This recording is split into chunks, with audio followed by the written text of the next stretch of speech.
इस मूवी का नाम है जॉन विक चैप्टर 4। चैप्टर 4 के नाम से जाहिर हो रहा है कि ये जॉन विक सीरीज का 4th पार्ट है और इसके बहुत सारे कैरेक्टर पिछले पार्ट से चढ़ते आ रहे हैं, जिसमें जॉन विक लीडिंग कैरेक्टर है। इस पार्ट में सबसे पहले जॉन विक को दिखाया जाता है जो एक जगह पे फाइटिंग प्रैक्टिस कर रहा होता है और तभी उसके पास बारी किंग आता है। जॉन विक बारी किंग की तरफ मुतवज्जे होता है और देखता है कि बारी किंग उसके लिए एक सूट लाया होता है। जॉन विक सूट की तरफ देखता है और फिर वो आपस में कुछ बातें करते हैं, जिसके बाद जॉन विक बारी किंग को कहता है कि अब वो रेडी है। असल में जॉन विक को अपनी आज़ादी चाहिए होती है, जिसके लिए वो हाई टेबल को मारना चाहता है और वो उसी की तरफ इशारा कर रहा होता है। अब अगले सीन में हमें रेगिस्तान दिखाया जाता है, जिसमें कुछ लोग घोड़ों पे भाग रहे होते हैं और उनके पीछे जॉन विक होता है। ये सब एल्डर के लोग होते हैं और जॉन विक एल्डर के पास जाना चाह रहा होता है, इसलिए उनका पीछा कर रहा होता है और रास्ते में जॉन विक उन सबको मार डालता है। उसके बाद थोड़ी देर में जॉन विक एल्डर के पास पहुंच चुका होता है। एल्डर हाई टेबल से भी ऊपर होता है और उसको पता होता है कि जॉन विक अपनी आज़ादी चाहता है और इसलिए वो एल्डर को मारने आया हुआ होता है।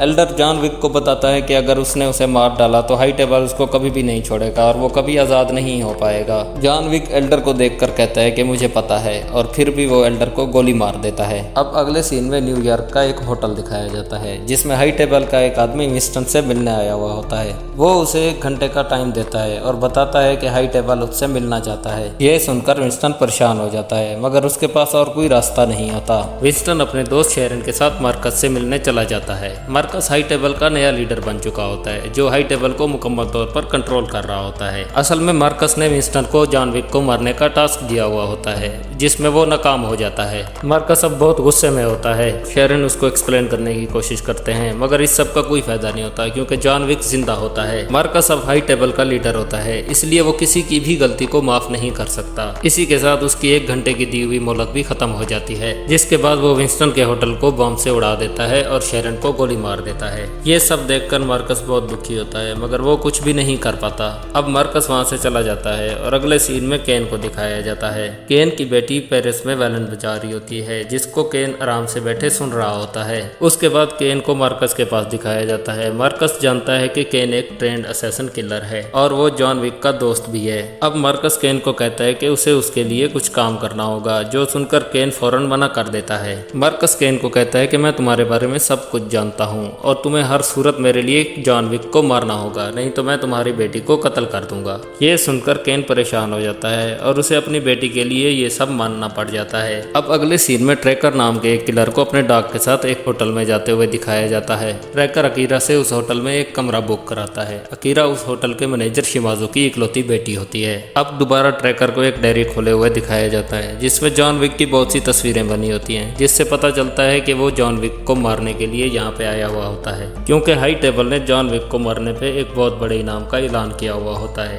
अब शिमाजू होटल की छत पर जाता है, जहाँ पे जॉन विक उसका इंतजार कर रहा होता है। असल में शिमाजू और जॉन विक आपस में दोस्त होते हैं। शिमाजू उसे विंस्टन के होटल के बारे में बताता है और ये भी बताता है कि हाई टेबल ने शेरन को कत्ल कर दिया है। वो आपस में बात कर रहे होते हैं, तभी होटल में मार्कस के बंदे आ जाते हैं। वो लोग अकीरा के पास जाकर शिमाजू को बुलाने का कहते हैं। अकीरा शिमाजू को बुलाने के लिए छत पर जाती है, जहाँ पर वो जॉन विक को देखती है और समझ जाती है कि ये सब लोग यहाँ पर क्यों आए हैं। मार्कस के लोग शिमाजू से कहते हैं कि हमें पता चला है कि जॉन विक इसी होटल में छुपा है, इसलिए हम इस होटल को चेक करने के लिए आए हैं। शिमाजू उनको होटल को चेक करने की इजाज़त दे देता है, मगर हथियार लाने से मना करता है क्योंकि ये होटल के असूलों के खिलाफ होता है। तभी शिमाजू केन को आते हुए देखता है और थोड़ा हैरान हो जाता है। ये दोनों भी आपस में दोस्त होते हैं और आपस में कुछ बातें करने लग जाते हैं। कुछ देर बातें करने के बाद केन शिमाजू को हाई टेबल के खिलाफ जाने से मना करता है और तभी वहाँ पर लाइट चली जाती है, जिसके बाद शिमाजू के लोग मार्कस के लोगों पर हमला कर देते हैं। इसी दौरान मार्कस के कुछ लोग होटल की छत पर पहुंच जाते हैं, जहां पर अकीरा और जॉन विक होते हैं। अकीरा इस सब की वजह जॉन विक को करार देती है। मार्कस के गार्ड उन दोनों पर हमला कर देते हैं और एक फाइट शुरू हो जाती है, जिसमें अकीरा जख्मी हो जाती है। उन दोनों को बचाने के लिए शिमाजू होटल की छत पर आता है और उन सब गार्ड्स को मार देता है। उसके बाद अकीरा को संभालता है और जॉन विक को वहां से भागने का रास्ता बताता है। जॉन विक वहां से निकल रहा होता है तो उसके सामने केन आ जाता है। केन और जॉन विक आपस में दोस्त होते हैं,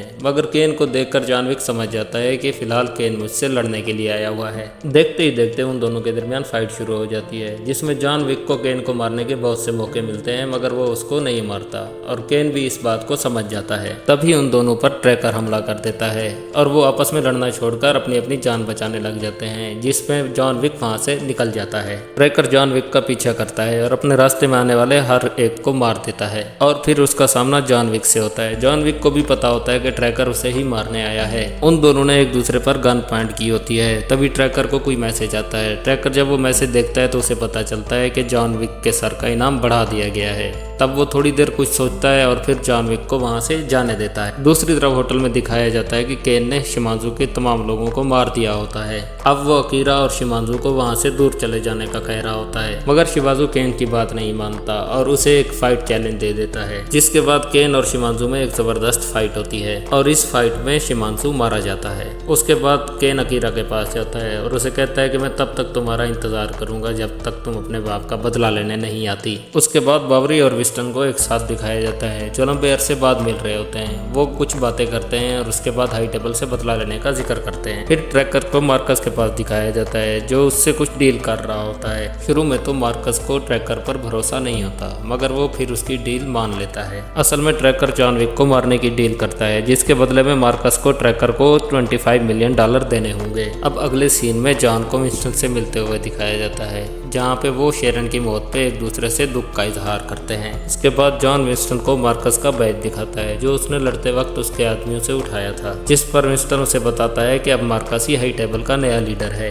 अब जॉन मार्कस को मारने के लिए वहां से जाने ही लगता है कि विंस्टन उसे रोक लेता है और उसे मशवरा देता है कि तुम्हें मार्कस से 1-to-1 फाइट का चैलेंज देना चाहिए और उसे कहता है कि अगर तुमने मार्कस को मार दिया तो तुम्हें हाई टेबल से आजादी मिल जाएगी और साथ ही साथ विंस्टन का भी बदला पूरा हो जाएगा। जिसके बाद जॉन को एक चर्च में दिखाया जाता है जहाँ पे वो फादर को जाकर कहता है कि वो अपनी बहन से मिलना चाहता है, मगर वहाँ पर मौजूद लोग गन से उस पर हमला कर देते हैं और उसको बांध देते हैं। जिसके बाद उसकी सौतेली बहन उसके सामने आती है। जॉन विक अपनी बहन से कहता है कि वो तो परिवार से दोबारा मिलने आया है, मगर उसकी बहन उस पर बहुत गुस्सा होती है और कहती है कि तुम्हारी वजह से बहुत से लोग मारे गए हैं, जिनमें से हमारा बाप भी शामिल है। जिस पर जॉन विक उसे बताता है कि वो अपनी फैमिली से दोबारा जुड़ने के लिए कुछ भी कर सकता है और उसे बताता है कि वह हाई टेबल को भी चैलेंज करने वाला है। जिस पर उसकी बहन उसे कहती है कि तुम अगर हाई टेबल के एक बंदे जिसका नाम किला है उसको मार दो तो दोबारा फैमिली के साथ जुड़ सकते हो। जिसके बाद वो अपनी बहन कातिया के एक बंदे के साथ वहां पर किला को मारने के लिए निकल जाता है। किला के पास पहुंचने पर उसे पता चलता है कि केन और ट्रैकर वहां पर पहले से ही आए हुए हैं। किला को भी जॉन के सर पर रखे इनाम का पता होता है और फिर वो सबको अपने साथ गेम खेलने का कहता है, मगर जॉन किला पर हमला कर देता है, जिसको देखकर किला के लोग जॉन को मारने आते हैं,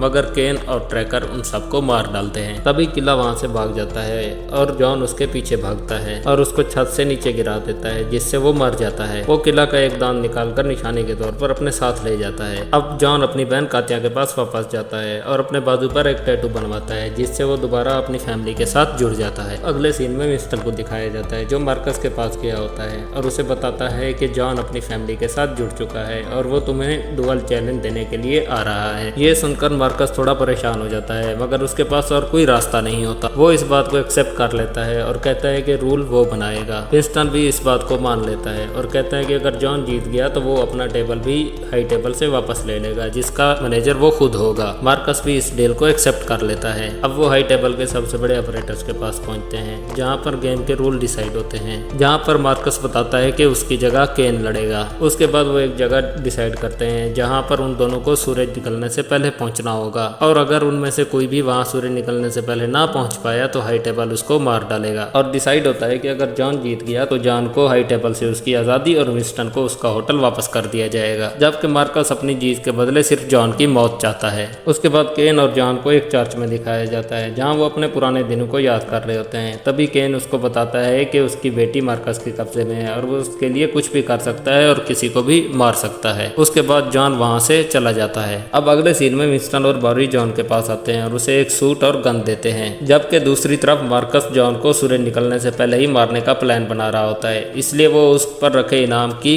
कीमत बढ़ा देता है और उसे $26 मिलियन कर देता है और इस बात का ऐलान रेडियो पर भी कर दिया जाता है ताकि सब लोग जॉन के पीछे पड़ जाएं, ताकि वो सूरज निकलने से पहले अपने पॉइंट तक ना पहुंच जाए। अब सभी गुंडे जॉन के पीछे पड़ गए होते हैं, मगर जॉन एक एक करके सबको मार डालता है। अब दोबारा ट्रैकर को दिखाया जाता है जो एक जगह से जॉन को देख रहा होता है और वो जॉन को मारने की बजाय मार्कस को कॉल करता है और उसे कहता है कि जॉन पर रखे इनाम की रकम अगर वो $40 मिलियन कर दे तो ही वो जॉन को मारेगा और मार्कस इस डील को एक्सेप्ट कर लेता है। अब जॉन गुंडों को मारते मारते घर में पहुंचता है जहां पर ट्रैकर उस पर हमला कर देता है और अचानक वहां पर मार्कस का गार्ड शेडी भी आ जाता है और ट्रैकर का गार्ड शेडी पर हमला कर देता है। शेडी ट्रैकर के गार्ड को मारने ही वाला होता है कि जॉन उसको गोली मार देता है और ट्रैकर के डॉग को बचा लेता है। ये देखकर ट्रैकर भी जॉन पर हमला नहीं करता और उसे वहां से जाने देता है। अब जॉन अपनी जगह पर पहुंच चुका होता है जहां उसे सूरज निकलने से पहले पहुंचना होता है, मगर उसके बाद बहुत ही कम वक्त बचा होता है। जॉन जख्मी होता है और थक भी गया होता है। वो मुश्किल से सीढ़ियां चढ़कर ऊपर पहुंचता है जहां पर वो देखता है कि शेडी अभी तक जिंदा है और शेडी उस पर हमला करके उसको दोबारा नीचे गिरा देता है। तभी नीचे केन आ जाता है और वो जॉन की मदद करने लगता है। आखिर में जॉन का मुकाबला शेडी से होता है। शेडी उसे गोली मारने ही वाला होता है कि ट्रैकर शेडी पर हमला कर देता है और ट्रैकर शेडी को मार डालता है। अब केन और जॉन अपनी जगह पर पहुंच चुके होते हैं जहां पर हाई टेबल का ऑपरेटर भी मौजूद होता है। केन और जॉन अपनी अपनी गन लेकर अपनी अपनी जगह पर जाकर खड़े हो जाते हैं। केन को मार्कस गोलियां देता है और जॉन को विंस्टन। वो दोनों अपनी पहली गोली चलाते हैं और दोनों को बाजू पर लगती है जिससे दोनों जख्मी हो जाता है। दूसरे राउंड में वो कुछ कदम करीब आते हैं जिसमें गोली चलाने पर केन को पेट में गोली लगती है और वो जख्मी हो जाता है। ये देखकर मार्कस बीच में आ जाता है और कहता है कि आखिरी राउंड में वो खुद खेलेगा। वो केन से गन ले लेता है और इसके बदले केन मार्कस से उसे और उसकी बेटी को आजाद करने का बोलता है और मार्कस ये मान लेता है। मार्कस गन लेकर आगे बढ़ता है। जॉन जल्दी से उठकर मार्कस को गोली मार देता है। मार्कस मर जाता है और जॉन विक जीत जाता है जिसके पास हाई टेबल उसे आजाद कर देता है। अब सब लोग बहुत खुश होते हैं क्योंकि जॉन विक भी आजाद होता है और केन और उसकी बेटी भी, और विंस्टन को भी उसका होटल वापस मिल चुका होता है। जॉन विक वहां से उठने की कोशिश करता है मगर वो बहुत ज्यादा जख्मी होता है और उसकी हालत बहुत खराब होती है, मगर वो वहां से जाता है और सीढ़ियों पर पहुंचने पर वो अपने पास्ट को याद कर रहा होता है जहां उसे अपनी बीवी के साथ बिताए हुए पल याद आ रहे होते हैं। वो उसको याद करते करते वहां से गिर जाता है और वहीं पर मर जाता है। अब लास्ट सीन में बॉरी और विंस्टन को जॉन विक की कब्र के पास खड़े दिखाया जाता है जहाँ पे वो अपनी बीवी के बिल्कुल ही पास दफन होता है। वो थोड़ी देर जॉन के बारे में बातें करते हैं और फिर वहाँ से चले जाते हैं। ये मूवी आपको कैसी लगी कमेंट में ज़रूर बताएं और अगर आप चैनल पर नए हैं तो चैनल को सब्सक्राइब और वीडियो को लाइक ज़रूर करें।